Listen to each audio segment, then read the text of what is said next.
Dear friends, tonight I ask you to come very close to your own inner world and answer with complete honesty. How long have you been imagining? Weeks, months, perhaps years?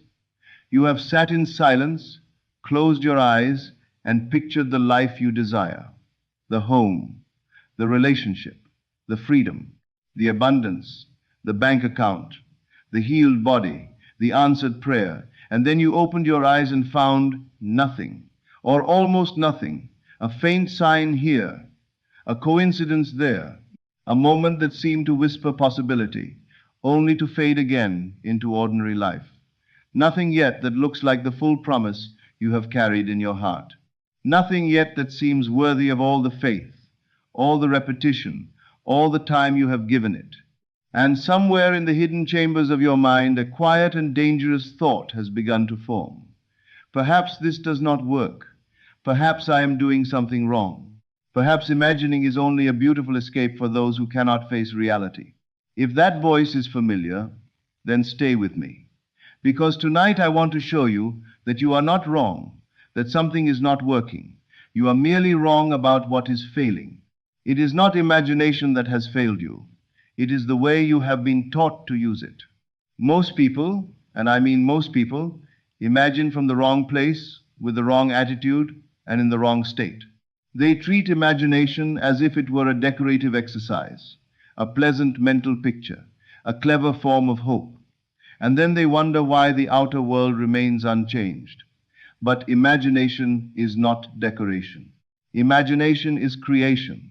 It is the very workshop of reality. It is the activity by which the invisible becomes visible. It is the door through which the unseen enters the seen. By the end of this message, you will understand not merely what imagination is, but how to use it so that it speaks to the deepest part of yourself.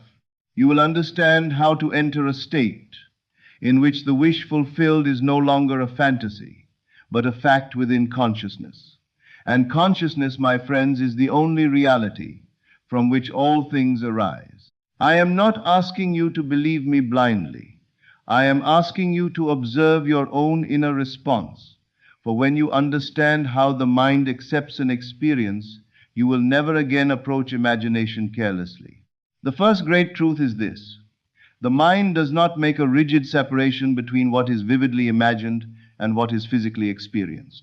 The body does not care whether the experience arrives through the outer senses or the inner senses, so long as it is felt. That is why a remembered insult can quicken the pulse, why a remembered joy can soften the face, why a feared event can make the stomach tighten before anything has even happened. Consciousness responds to what it accepts as real. This is why imagination is so powerful. It is not a game of pretending. It is not a performance. It is the deliberate acceptance of a state until the mind yields to it. And here, at once, we arrive at the first great mistake. You are watching instead of being. Most people, when they imagine, stand outside their own vision and look at it as though they were observing a film. They see the house, they see the car, they see themselves succeeding, being loved, being wealthy, being free. But they see it from the outside. They are audience, not actor, witness, not inhabitant. And this matters more than most people realize. For when you observe yourself from a distance, you remain divided from the experience. There is a subtle separation, a hidden whisper that says, "This is not me, this is just a picture." But when you enter the scene from within, when you look out through your own eyes, when you feel with your own body, when you stand inside the imagined world as though it is the present world, then imagination becomes seed, and the seed begins to grow. Do not merely see the scene, be the one living it. Feel the floor beneath your feet. Feel the air around your skin. Feel the clothing upon your body. Hear the sounds that belong to that life. Notice the weight of your posture. Notice the way you breathe when the thing is already accomplished. A man who is struggling breathes one way. A man who has received breathes another. The body knows the difference long before the intellect admits it. You must move from looking at your desire to living within it. That is the first key. Inhabit the end. The second mistake is this. You are using only one doorway when the whole house is open to you. Many people think imagination is only a matter of seeing a picture in the mind. So they strain to make the image clearer, as though sharper eyesight of the unseen will bring results. But the inner world is not limited to sight. The most powerful imaginal acts are not merely visual. They are sensory. They are lived. They are embodied. Ask yourself, what does that fulfilled life sound like? What is the tone of voice you hear around you? What is the silence in the room? What is the atmosphere in the morning? What does the air smell like in that home? What does that cup of coffee taste like in the morning after your desire has already come to pass? What is the texture of the chair you sit in? What is the weight of the ring on your finger? What is the sensation of the bed beneath your body? What is the warmth of the sunlight on the window in that life? And more than that, what is the feeling of your body in that state? For this is where many fail. They imagine with the intellect, but not with the body.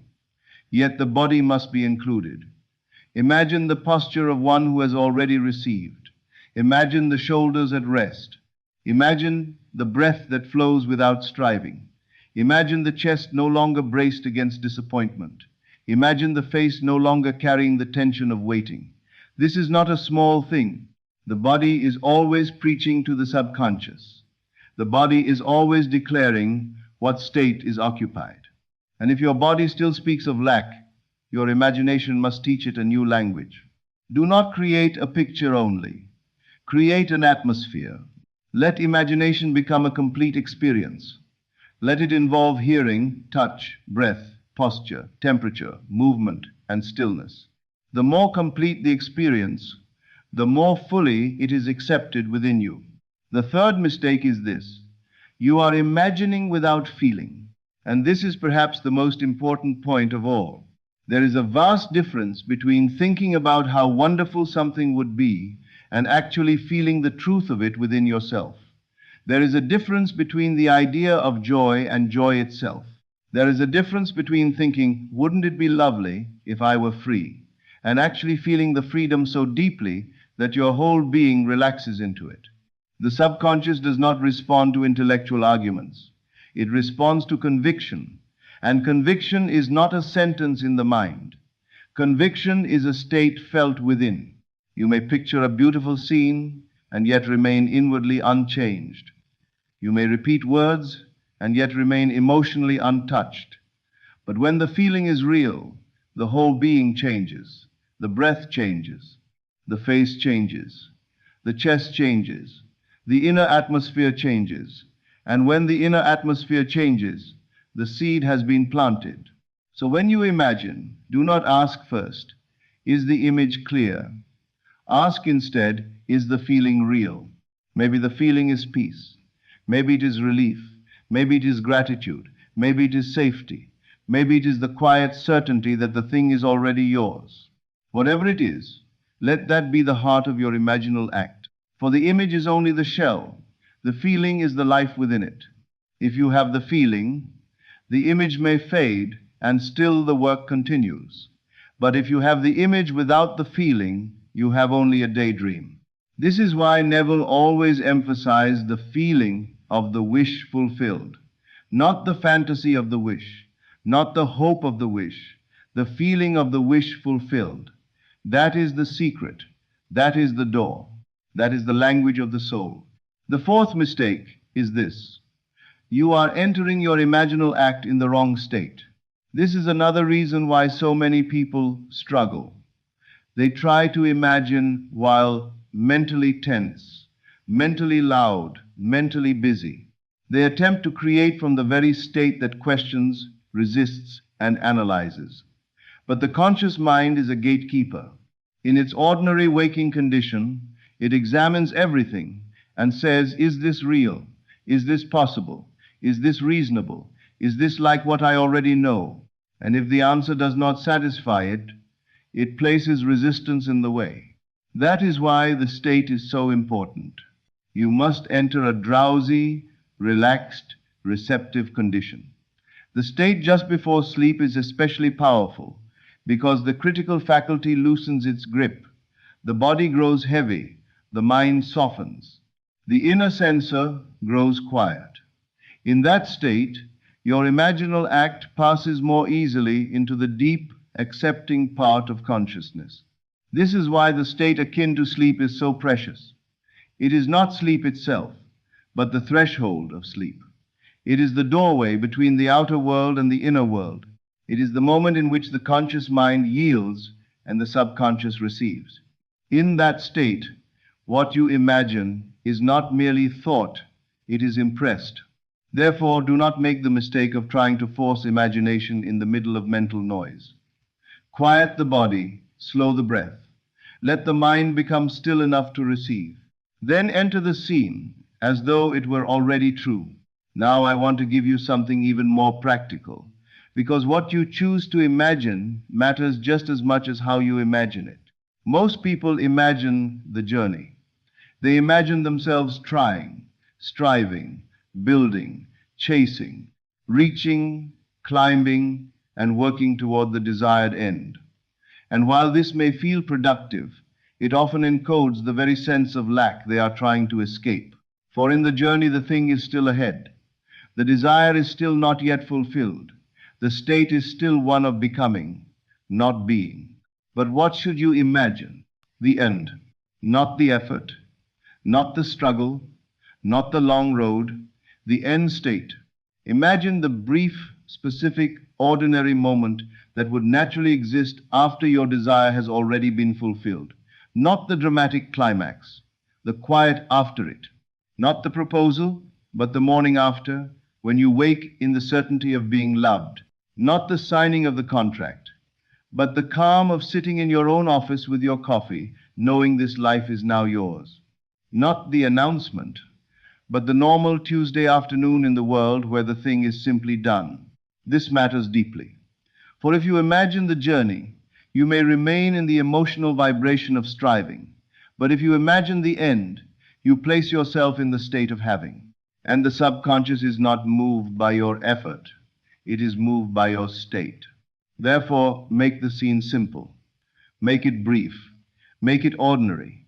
The more ordinary it feels, the more powerfully it teaches the subconscious that this is normal. And the subconscious always preserves what it accepts as normal. So choose a scene that implies fulfillment. A scene that is small enough to feel natural, but complete enough to satisfy. A handshake, a conversation, a cup of coffee in your own home, a glance at your bank statement, a quiet moment before sleep beside the one you love. Do not reach for the grand dramatic picture. Reach for the scene that would quietly exist if the wish were already fulfilled. Then live in it. This brings us to the complete practice. First, enter the state. Go to sleep at night with your body relaxed and your mind softened. Or, if you prefer, enter meditation until the body feels heavy and the senses quiet. The important thing is that you leave the ordinary waking state and enter receptivity. You must feel as though the inner door has opened. Second, bring to mind your chosen end scene. Only one scene. Keep it simple. Keep it brief. Keep it faithful to the result you desire. Let it be ordinary enough that it feels natural, yet complete enough that it implies fulfillment. Third, step inside it. Do not watch from a distance. Be there. Look out through your own eyes. Feel your own feet. Feel the air. Feel the chair. Feel the bed. Feel the hand in yours. Feel the room around you. Let your body know that this is where you are. Fourth, find the feeling. This is the essential act. What is the feeling of this scene? Relief, peace, gratitude, security, joy, freedom? Whatever the feeling is, do not think about it. Feel it. Allow it to saturate you. Let it become the atmosphere of your being. Fifth, rest in it. Do not struggle to hold it. Do not force it. Once the feeling is real, let it be enough. Let it carry you. Let the scene fade if it wishes, but keep the feeling, for the feeling is the substance of the act. The feeling is what the subconscious receives. This is not effort. This is acceptance. And acceptance is the law. Now, there are three objections that usually arise, and I want to address them directly. The first is, I cannot see clear pictures in my mind. That does not matter nearly as much as you think. Clear imagery is not the requirement. Feeling is the requirement. If the pictures are vague, let them be vague. If the scene is only sensed rather than seen, that is enough. The subconscious does not require a high-definition mental movie. It requires conviction. It requires feeling. It requires the sense that this is true. So do not be discouraged by a lack of vivid imagery. Many people with weak visual imagination have enormous imaginal power because they feel deeply, and feeling is the secret. The second objection is, my mind keeps wandering. Of course it does, especially at first. The mind has been trained for years to move restlessly. Do not fight it. Do not condemn yourself. Simply return gently to the scene and simplify it if necessary. Reduce it to one meaningful detail, one hand, one breath, one sentence, one sense of peace, one simple proof that the desire is fulfilled. It is better to hold one living detail with feeling than many dead details with strain. The third objection is, a part of me says this is not real. Good. That voice is the old state defending itself. That voice is the echo of a former assumption. Do not argue with it. Do not wrestle with it. Do not give it strength by making it your opponent. Simply remain in the feeling anyway. You are not trying to persuade the old self. You are replacing it. If the desired state feels too far away, then build a bridge. Choose a scene that is slightly nearer, slightly more believable, but still leading toward the fulfilled end. Let consciousness accept it in stages. Each accepted state becomes the ground for the next. Do not think of this as lowering your aim. Think of it as wise application. For the law is not offended by patience. The law responds to assumption. And now I want to leave you with one word. Already. That word contains an entire philosophy. Not someday, not one day, not after enough effort, not after enough struggle. Already means that in consciousness, the thing is done. Already means that you are not begging life to give you something. You are occupying the state in which it is yours. Already means the desire is not a future possibility. It is a present fact in the world of imagination, and imagination is the only world from which the outer world receives its form. When you say already with feeling, you are not speaking a trick to yourself. You are choosing a state. You are deciding where to dwell inwardly. You are saying, I live here now. And consciousness, once occupied, begins to reproduce its contents in the world without. This is the whole secret. You do not acquire the state. You inhabit it. You do not wait to become. You enter into being. You do not hope for the fulfilled desire. You feel it as already existing. And when the inward state becomes natural enough, familiar enough, accepted enough, the outer world begins to reflect it. Not by magic, not by chance, not by luck, but by law. So tonight, when the world becomes still and your head touches the pillow, choose your scene. One scene. Simple, ordinary, real enough to feel natural. Then step inside it. Be there. Let your body know it. Let your senses know it. Let your heart know it. Find the feeling that belongs to the fulfilled wish and rest in that feeling until sleep takes it into the deep places of consciousness. Do not postpone this until tomorrow. Every night you fall asleep without giving your imagination a deliberate instruction. You are only reinforcing the old assumption. But tonight you can lay down a new one. Tonight you can enter sleep with a new state. Tonight you can plant a new impression in consciousness. One scene, one feeling, already. That is the practice. That is the secret. That is the way of the fulfilled wish. And it will change your life. Thank you and good evening. This is Neville Lectures. I'll see you again in the next video.